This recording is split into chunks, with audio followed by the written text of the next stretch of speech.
Hi, Mark Robertson back with you here talking about my book, Carrying Lawn Chairs, Youth Sports, and Other Parental Mindsets.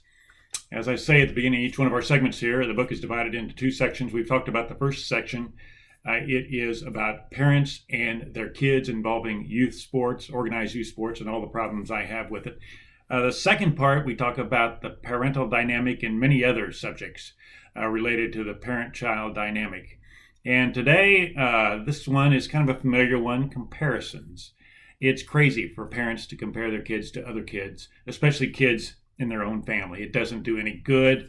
Its parents are manipulating when they do that. Of course, they want to do that so maybe the kids will behave in a different or better way according to them.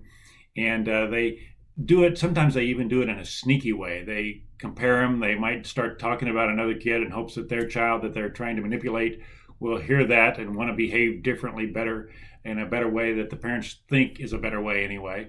And so they do it in a kind of a manipulative, sly way. And sometimes they do it in a negative fashion where they'll say, "Oh, look how bad that kid is. He's not doing any good. He's not doing well on the sports field or in school. Boy, that's awful." So the parents want their child to hear that, and in hopes of that will make them behave in a different manner, the way they think they should behave, the way the parents think they should behave. Doesn't work. It makes things worse.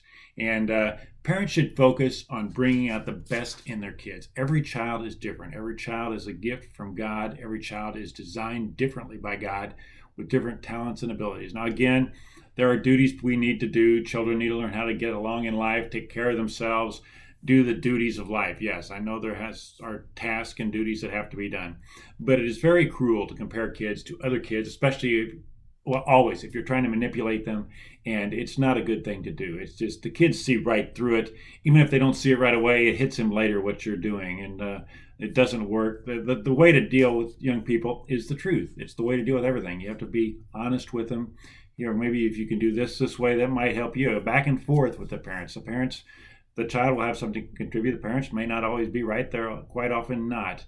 And it's a situation where you can work with them and tell them the truth and ask them, is this really what you want to be doing? And like I say, each child is designed differently. Either every child is the same or every child is different. And we know they're different. So they have different talents and abilities. They're designed differently.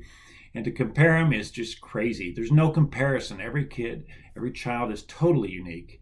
And they should have their uniqueness brought out, their inner genius. And this is not some pie in the sky type of thing where, oh, kids don't have to do anything. They don't have to put forth an effort. But they are different. And if, say, a child, you want them to take a music lesson or something like that, or you want them to get into architecture, well, there are very specific rules about both. Yes, some are good at dealing with things that are pre-prescribed. Others are good at inventing things out of thin air. You just have to decide. But it takes effort to learn a musical lesson. There are very specific things you have to do. You have to know if you're going to get into architecture, you have to be able to design a building that doesn't fall down and collapse. So yes, there are specific things you have to learn if you're going to go in a certain direction. But this doesn't mean that kids cannot be motivated into the direction that their knack or natural ability of their design sends them. And like I say, it's not good to compare because it's impossible to compare. There's no comparison between one child and another child. They're all different. They're all gifts from God. They're all created by God to be in this world, to do things in a wonderful way, and to celebrate their very uniqueness and to be themselves. And I don't know all how that is done. I'm not a total expert by any means, but I do know each child is different and worth celebrating. And again, it doesn't mean they don't have to do homework or they don't have to do this or that, but their uniqueness should be celebrated and their greatness should be brought out. A lot of times parents think their child are inferior because they think they are inferior.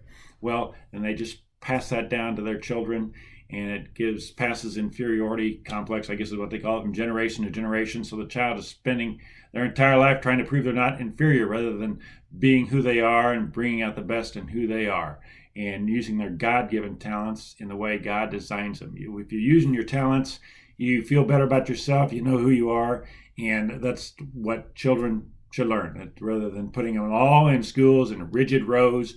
Learn things. Now you have to learn math, you have to learn history. Now, they don't really teach much history in school anymore that's accurate, but you need to learn the things of life, English, grammar, and all that.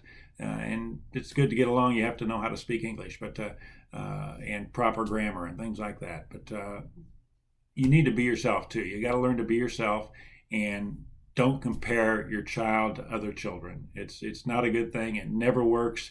It makes things worse. Bring out the best. Bring out the child that God created.